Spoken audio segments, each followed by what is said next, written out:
Сөз Төлегенге берілді. Соғысқа кірген күн-ақ тұтқынға түстім. Концлагерде болдым.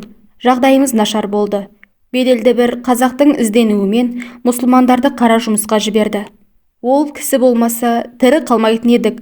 Мен де солардың бірі болып, Голландиядан бір-ақ шықтым. Фермермін, сыр жасаймын. Отбасым бар, енем бар, Медина деген қызым, Эллен деген әйелім бар дегенді ежіктеп әрең түсіндірді. Дастархан басындағылар қызып қалған сияқты. Бәрі көңілді, тамақтан сәл қолы босаса болды. Бәрі елжіреген, риясыз көңілмен жылы шырай қарап, бұдан көз алмайды. Бір әнші жігіт домбырамен туған жер туралы жоғары дауыспен ән шырқады. Төлегенге жастың да кәрінің де, әйелдің де арақты шіміршікпей қағып салатыны біртүрлі жайсыз әсер етті. Бірақ дастархандағы мүше-мүше мен тартылған ет, томпиған бауырсақтар, құрт, жент, өзіне тартылған бас, құрт езіп құйған қою сорпа, қазы қарта, әлде бір жүрегінің түкпіріндегі өлімсіреп, көмескіленіп, өшуге айналған қоламтаны үрлеп, ауалатып, жарқыратып жағып, басылған тынышталған сағыныш сезімін түкпірін оятып жібергендей болды. Иісі аңқыған тандыр нанды ұсақтап аузына салып, талмап жей бергісі келеді. Қасында отырғандар тамақ алыңыз, ет жеңіз дей береді. Шешесі болса, тарамыс арық қолын бұның белегіне қойып, нұры қашқан жанарымен мұның жүзіне көз алмай қарайды. Жасаураған көзін орамалының ұшымен әлсін басып, құлыным менің, жалғызым менің, Құдая тәуба, қайда жүрсең де аман бол, жаным менің. Енді өлсем де арманым жоқ, дейді үздіксіз сыбырлап. Сырттағы әлде бір жұмысын бітіріп, дастарханның қарсы бетіндегі орындыққа нарқыз келіп отырды. Алғаш көргенде көзіне мұсқал әйелдей көрінгенімен, қазір қараса, аздап толғаны болмаса, ағы ақ, қызылы қызыл болып, сүйкімді қалыпта екен. Арқасына құлата салған жып-жуан қос бұрымы бұлаңдап, денесінің саулығын паш еткендей.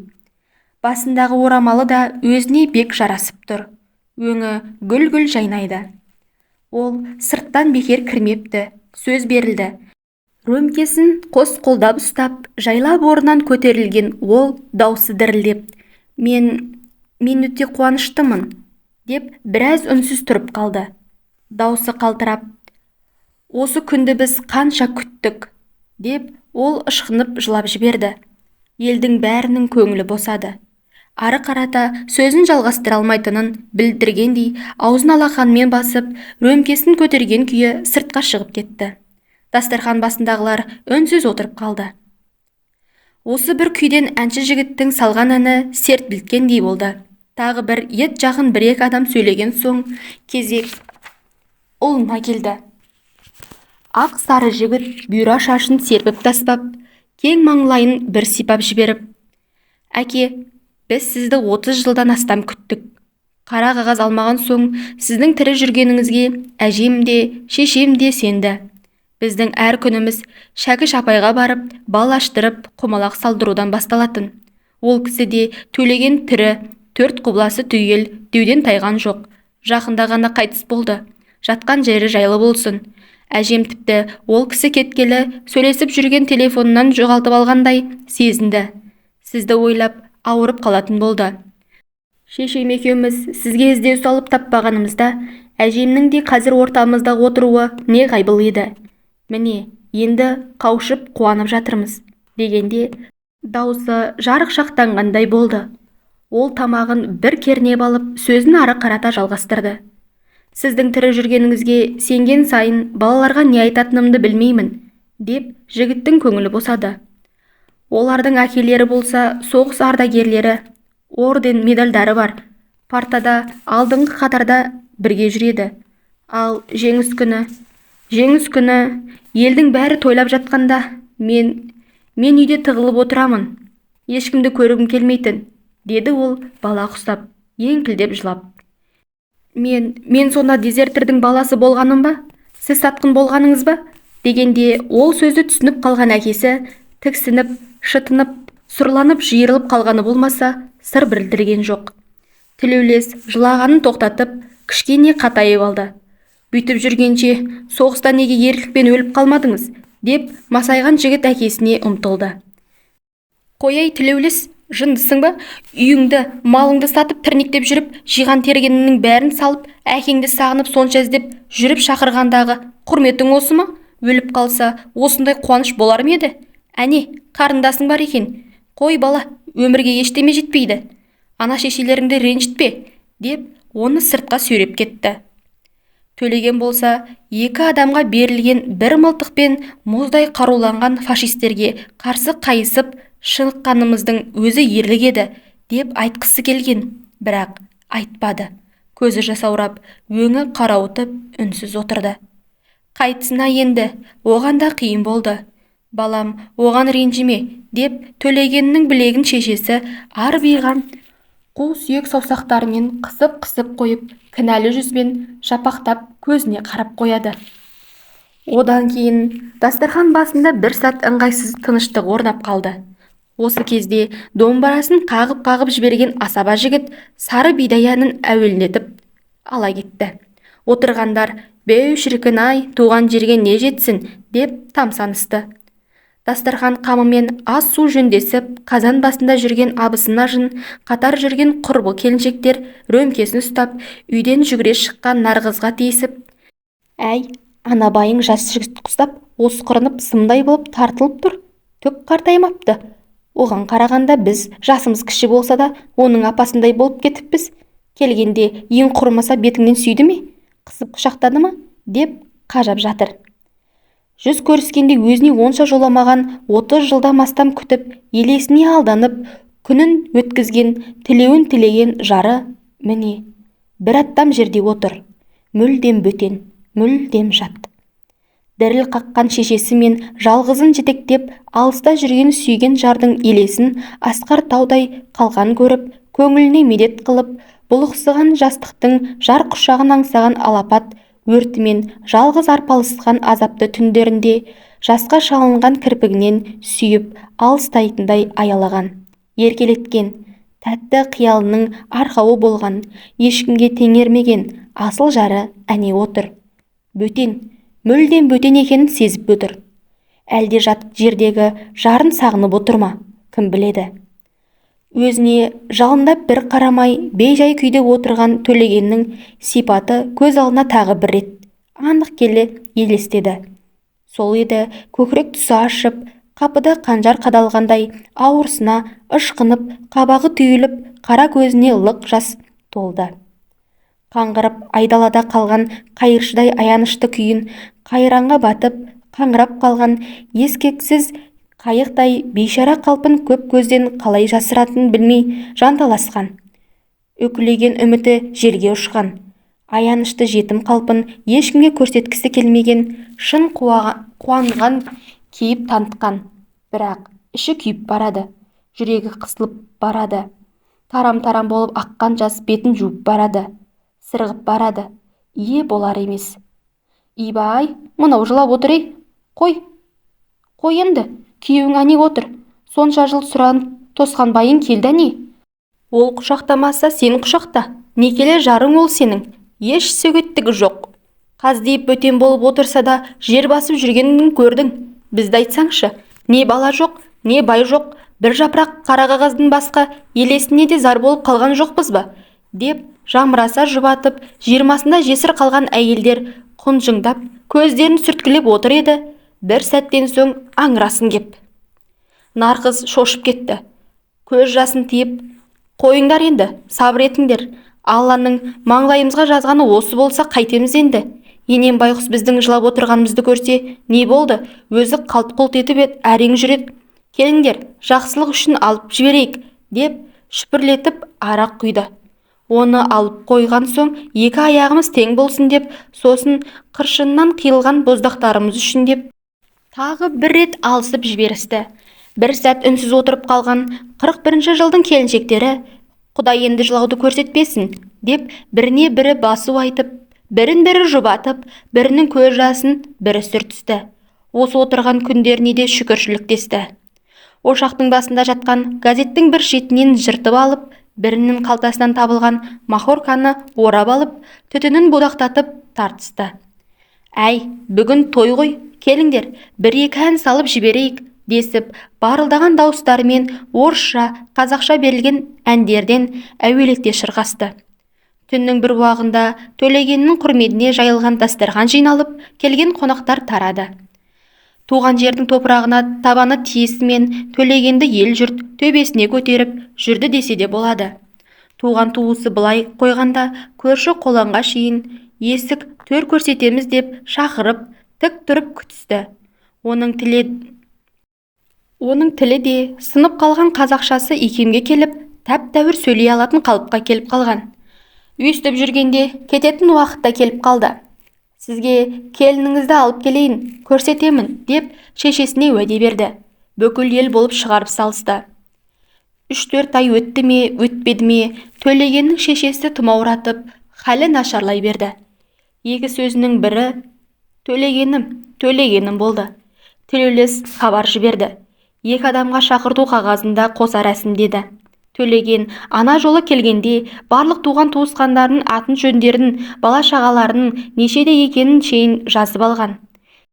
Эллен енесіне көрсетейін деп Мадленнің еңбектегенінен қас тұрғанына дейін барлық жастағы суреттерін, үй-жайын, қора-қопсысын барлығын бейнетаспаға жазып алып, жол сөмкесіне салып қойды. Төлеген Нарғызбен хабарласып, шешесінің хал-жағдайын сұрады. Әрі ақылдасқандай, «Не ала барсам дұрыс болады?» деп еді. «Сені күтіп жатыр, өзің үлгеріп келіп, апаммен бақылдасып қалсаң жақсы болар еді», деген сөздерден кейін біраз бөгіліп барып, «Егер қиын болмаса, Болонья плаж ала келсең», деді сызылып. Осы кезде аздап толған, кең мол киім киген, баяу қимылдайтын, ақ сары өңді, қос бұрымын арқасына сұлата салған көріскенде өңі нарттай жанып, құшағында діріл қағып, сыңсып жылаған оның бейнесі көз алдына елестеп кетті. Даусы сол баяғыдай сыңғырлап тұр, өзгермепті. Төлегеннің жүрегі сығымдалып кеткендей болды. Неге сонда құшағына алып, қара шашынан сипап, бетінен өппеді? Неге жылы сөз айтпады? Неге жұбатпады? Өзінің сол кезде оқтау жұтқандай болып, сіресіп қалған күйі есіне түсіп, іші удай ашып, налып, бетін тыжыртты. Өмірінің мәні не болды сонда, деп ойлады. Өйстіп туған жерден аулақта тұры жүргеніме, өмір сүргеніме мәз болып жүрген біреумін. Сонша сағынып, қауышқанда ең құрмаса шынайы ниетте танытпадым. Қақшидымда қалдым. Не үшін өмір сүріп жүрмін сонда? Атаңа нәлет, қу соғысай, өмірінің астан-кестенін шығарғанның-ай. Ең құрмаса апам-аман болса екен, көзінің тірісінде тағы бір рет көрсем екен, деп өксіп жылап жіберді. Әйелі екеуі барып, Нарғыздың Болонья плаж болса деген сөзімен әр түрлі түсінен, әр түрлі размерінен 16-сын алды. Европада баяғыда жұмыс киіміне айналған бұл плажды күйеуінің неге сонша көп алғанына түсінбей, Эллен жүр таңғалып. Сөйтіп бұлар Амстердамның әуежайынан самолетке отырып, Москва арқылы Алматыға бір-ақ ұшып келді. Траптан түсісімен ауылдан күтіп алуға келген туған туысқандардың ыстық құшағына күмп ете түсті. Тілеулес әкесін құшақтап, «Апамнан айырылып қалдық, ақтық демі үзілгенше сіз кеп қалады ма?» деп есікке қарап телмірумен болды. «Қайран апам-ай, алтын діңгегің-ай», деп дауыс салып көрісіп, шешесінің дүниеден қайтқанын естіртті.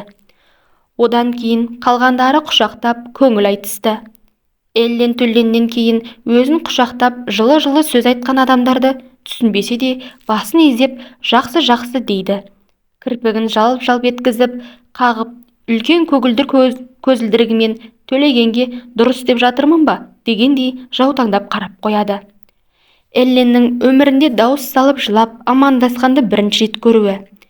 Әлден уақыттан соң Төлеген «Апам қайтыс болыпты, мені сарылып күтіпті», деді көз жасаурап. Эллен оны құшақтап көңілін айтты, жұбатты.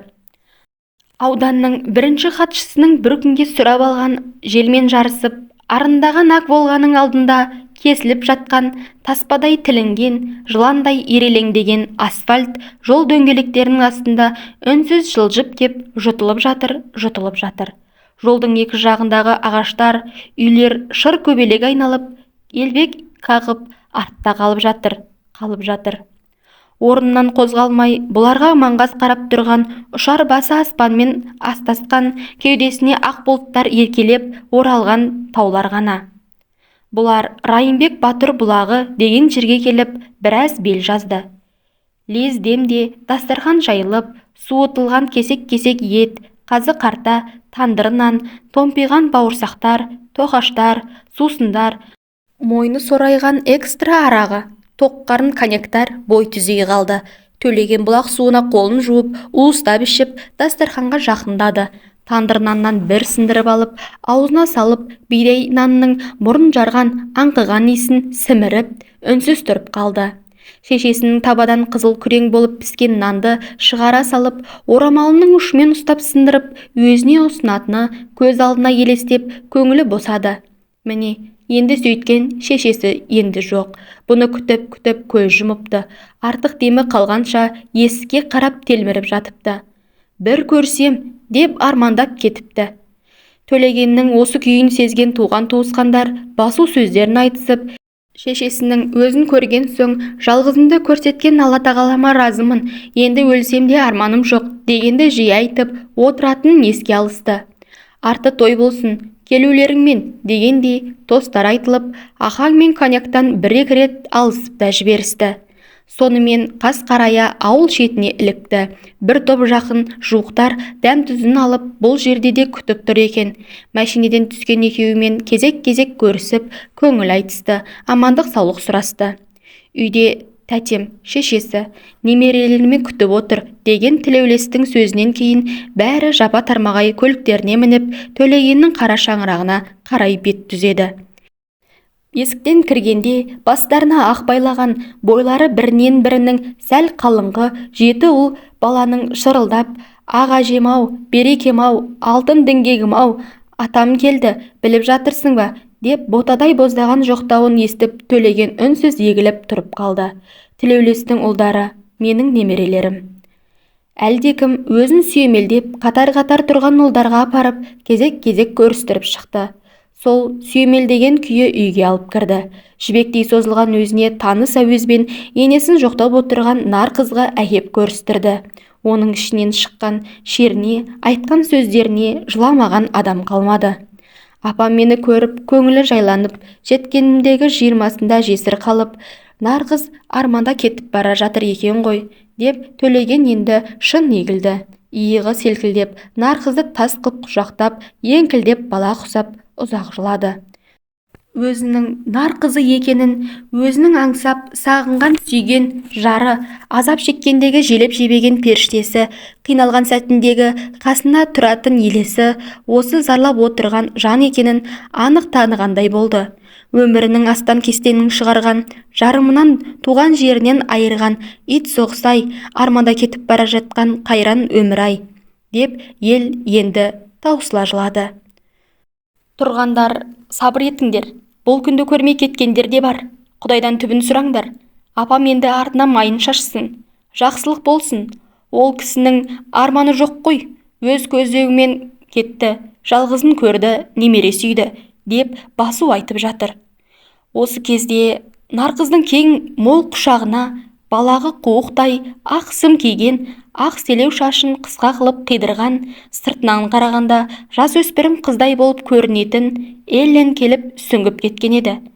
Төлегеннің әйелімен келетінін хабардар, нарқыздың жүрегі қысылып кеткендей болды. Ауаны молырақ қармап, өзін-өзі әрең ұстап қалды. Тағдырыма тура келген тарланым, ақ құсыңды көрсетем деп келдің бе? Сорлапамай, сағыныштан сорғайып кетті, жүріп бақилыққа. Білдің бе? Сүйеу болған, демеу болған, анам болған, қайратым болған, жалғыздықпен өтіп жатқан өмірімде жолдасым болған қайран апам-ау, деп Төлегенге арнап айтылған жоқтаудан түк те түсінген жоқ. Ол да өзінің білетінмен көңіл айтты, жұбатып иығынан сипалады. Бұл жылауда бір айға ғана отасқан жан жарына деген сағыныш та, Жалғыз тартқан жесірдің азабы да, бәрі біткенін сезген шарасыз жанның күйзелісі де бар екенін тек қана Төлеген ғана анық сезді. Сезді де өзінің де жүрегі қанжылады. Нарғызды аяп кетті, жұбатқысы келген, бірақ тіл де батыл да жетпеді. Сол состиған қалпы тұрып қалды.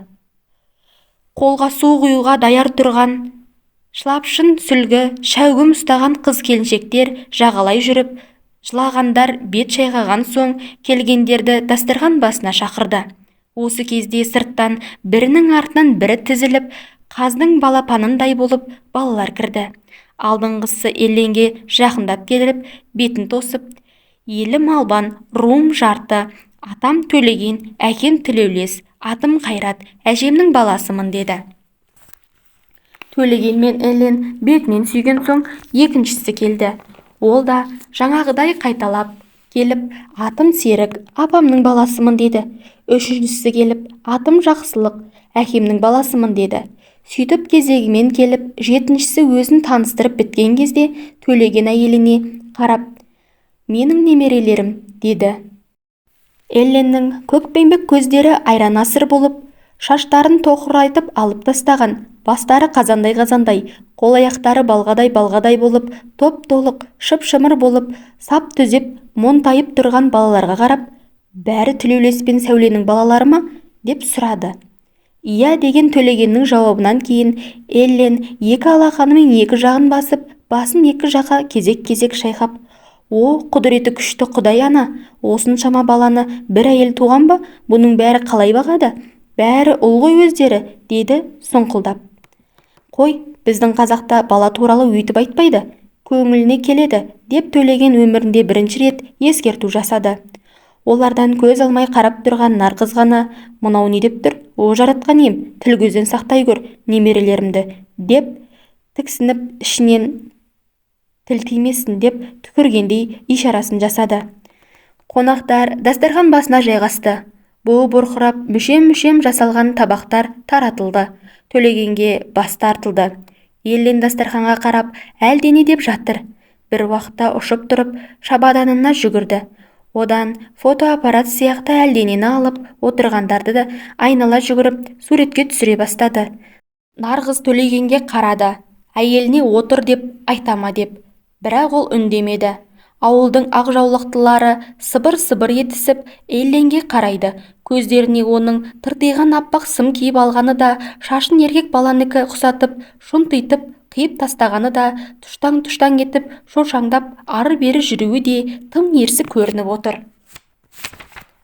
Ол кез әйелдер әлі шаштарын кесе қоймаған, еркектердің шалбарын кие қоймаған, аналар бастарынан орамалдарын тастай қоймаған 19 ғасырдың 65 жылдары еді. Қонақтардың құрметіне жиналған көрші-қолаң, туған-туысқандардың аяғы басылғанда Нарғыз Төлеген мен Елленге төргі өмір бойы жарын күтіп, жалғыз жатып жүрген өз бөлмесіне төсек салды. Төлегенім келіп қалса, деп сақтап жүрген ақ бәстес жаймасын алды. Жаңа көргендей біраз қарап тұрды да, кеудесіне, сосын бетіне басып, ұзақ тұрды. Осы бөлмеге кіріп, қаншама армандады. Міне, енді ол болса басқа әйелмен. Тіпті армандарының осы күнге жетуіне демеу болған ғажайып сезімдерінің талай куәсі болған ақ жаймаға жатайын деп тұр. Көзінен моншақтап аққан жастың Тілеулесі болған, сырласы болған, досы болған, тәтті армандарының куәсі болған, асыл бір қымбат заты болған ақ жаймаға сіңіп жатқанын ол сезбеді. Оның да жылағандай болып, алақандай жерінің су болып қалғанын жаярда бірақ байқады. Аппақ жайма жабылған төсектің шетіне отырып, сол жағындағы көмпиген жастыққа бетін басты. Қарсы алдында Төлеген жатқандай, бос жастықты жұмыстан қатқан алақанымен сырылдатып аялай сипады. Жаным, келдің бе? Сені сонша күттім, деді үздіге сыбырлап. Жаратқан ием, сонша жыл Төлегеннің тілеуін тілегенімде, өз төсегіме оның басқа қатынмен жатуы үшін өз қолымен өстіп төсек саламын деген ой үш ұйықтасам да түсіме кірмепті. Енем марқұмда, ұлым тірі, құмалақ солай түсіп тұр, қайтсе де келеді, деп үміт отын маздатып, басқаға мойын бұруға мұрша бермеді. Өзімде Төлегеннің елесімен өмір сүрім емес пе? Өз жайымды ойлаған күнім болды ма менің? Шашымды тарасам да, айнаға қарасам да, Төлеген үшін қарадым, сол үшін өмір сүрдім. Апамды да өз анамдай сыйлап, құрмет тұтып, алдынан қия өтпедім. Жалғызы жақсы азамат болып өссін, келе қалса үйі жайы ұядай болып тұрсын деп, арыстандай арпалыстым емес пе? Міне, енді тұлыпқа мөңіреген сиыр ұқсап отырғаным. Ішім күйіп барады, деп солқылдап жылап, дел сал күйде біраз отырды. Содан бір уақытта ес жиғандай болып, қайтейм енді, маңлайыма жазғаны осы шығар, балаларым аман болсын, деп өзін-өзі әрең дегенде басып, көзінің жасын сүртіп, төсектің қыртыстарын жазып, өзін-өзі тоқтатқандай болды. Орындықтың арқалығына ілулі тұрған Төлегеннің жейдесін алып иіскеді. Буын-буыны босағандай болып, бетіне басып біраз тұрды. Аңқыған хош иіс кеудесіне итеріліп, есін жиғызғандай болды. Мүлдем жат, мүлдем бөтен иіс. Ол жейдені орнына іле салып, соңғы рет көзімен төсекті бір шолып сыртқа шықты. Алдынан Эллен шығып, қолын сермелеп, әлденені ишаралап түсіндіргісі келеді. Ақыры не айтқысы келгенін жеткізе алмаған соң Төлегенді ертіп келді. Эллен видик көрсеткісі келеді. Қызымыз Мәдина сәлем айтқан еді, деді ол. Бідікті қалай көрсетесіңдер? Оған не керек? Деді Нарғыз екеуінің байыппен қарап. Телевизор деген соң қонақ бөлмеге ертіп апарып көрсетіп еді, екеуі әлденені іздеп шарқ ұрды. Әлден соң Төлеген, видеомагнитофондарың қайда? Деді. Ондай жоқ бізде, деді басын шайқап. Осы телевизордың өзін райкомға кіріп жатып, сендер келеді деген желеумен әрең алдық, деді Нарғыз. Сонымен олар Мәдинаның жеке суреттерін ғана көріп, қанағат қылды. Ертесінде олар әкелген базарлықтарын таратты. Туыстарының риза болып, қуанып қалғанын көріп, Эллен ыңғайсызданды, әрі таң қалды. Бірақ дүние жүзін қару-жарағымен дірілдетіп, ақшпен жалғыз теке тіресіп тұрған ұлы держава КСР-да дәл осы кезде сәнге айналған осындай Болонья плаштың қолға түспейтін тауар екенін, оның тек ауданның бірінші хатшысының әйелінің үстінде ғана бар екенін ол білген жоқ еді. Ол кезде өмірге құштарлық соншалықты мол болғанымен, осындай кейбір заттардың қолға оңайлықпен түспейтінін тым қат кезі еді. Ал егер түсе қалса, адамдар шын көңілімен шаттанып, қуанып, өздерін бақытты сезінетін. Шешесінің жетісін берген соң Төлеген мен Эллен кетті. Шығарып салғандарға ол туған жерден әрең кетіп бара жатқандай әсер етті. Көзі жасаурап, артына қарайлай, жаутаңдап, бәріне қимай қарап, трапқа көтеріле беріп, қайта түсіп, тілеулесті қайта келіп құшақтап, еңіреп жылап жіберді. Әкелі балалы екеуі бірін-бірі қимай, құшақтарын жаза алмай, біріне-бірі қарай әрең дегенде айырылысты. Алып самолет, жерім менің, елім менің деп пытырлай соққан бір жүректі отырғызып алып, алыс көк жиекті межелеп самғай жөнелді. Төлеген барған соң ылғи сөйлесіп хабарын үзбеді. Ол кезде ұялы байланыс желісі дегенді ешкімнің естімеген кезі. Әуелі жай телефонның өзі бірен-саран қызметкерлердің үйлерінде ғана бар. Байлықтың, барлықтың, басқалардан артықшылықтың бір белгісіндей кезі. Сондықтан бәлен уақытта сөйлесеміз деген хабар алған соң, тойға баратындай киініп, тілеулеспен немесе немерелерін ертіп сөйлесу орталығына қарата қаздай қақтып бара жататын Нарғызды ел кейінгі кезде жиі көретін. Төлегеннің сөзі сендерді сағындымнан басталатын. Көбірек сөйлесетіні Нарғыз. Ауа райынан бастап, туған-туыстың, бала-шағаның хал-жағдайын бүге-шүгесіне дейін сұрайтын. Тіпті тілі де жатық, сөз мақамы да анық бола бастаған, сосын тілеулеспен сөйлесетін, сосын немерелеріне кезек келетін. Сөйтіп жүргенде 7-8 айдың жүзі де болып. Бір күні сөйлескенде Төлеген ұлына, жүрегім ауырып жүр, Элленге көмектесуге шамам келмейтін болды. Көмекші алдық, апам ылғи түсіме кіреді.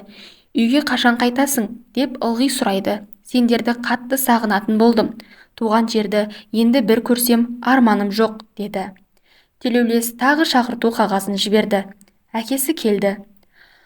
Осы біраз аз уақыттың ішінде әбден қартайған, жүдеген, дәрісіз жүрмейді екен. Туған туыстың қолпашына еруге де, қошаметін көруге де шамасы келіңкіремеді. Көбіне Нарқыздың қасында болып, соның күтімін қалағандай қалып қалатыны. Қайтадан уақыты таяған сайын тұжырап, ойға батып, құлазып жүргендей күй кешті. Бейіт басына барып ұзақ отырды. Сөйтіп жүргенде кететін күні де таяп қалды. Шығарып салуға келген туған туыстың Элленге, Мединаға берген сыйлықтарын көбін алмай қалдырып, үйдегілерге тандыр нан салуын өтінді. Қатып қалса да, шайға шылап жесең, бұл нанның дәмі бұзылмайды ғой, деді. Осы сөздерді бір түрлі қамығып отырып айтты.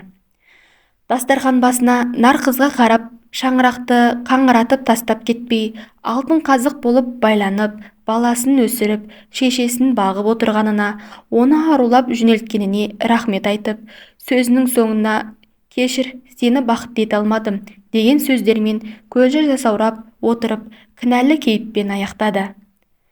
Тағы, сендерді көрген соң, туған жердің самал желі бетімнен өпкен соң, аспанмен таласатын таулар мені шақырып, маза бермейтін болды. Сағыныш санамды сарғайтып, жанымды жеп, күйдіріп барады.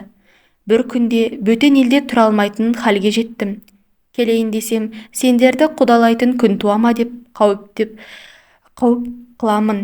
Әрі тұтқынға түскенім үшін түрмеге отырғызып, болмаса басқа жаза қолданса, сенің жаныңды тағы ауыртамын ба, басыңды сергелденге саламын ба деп тағы қорқамын.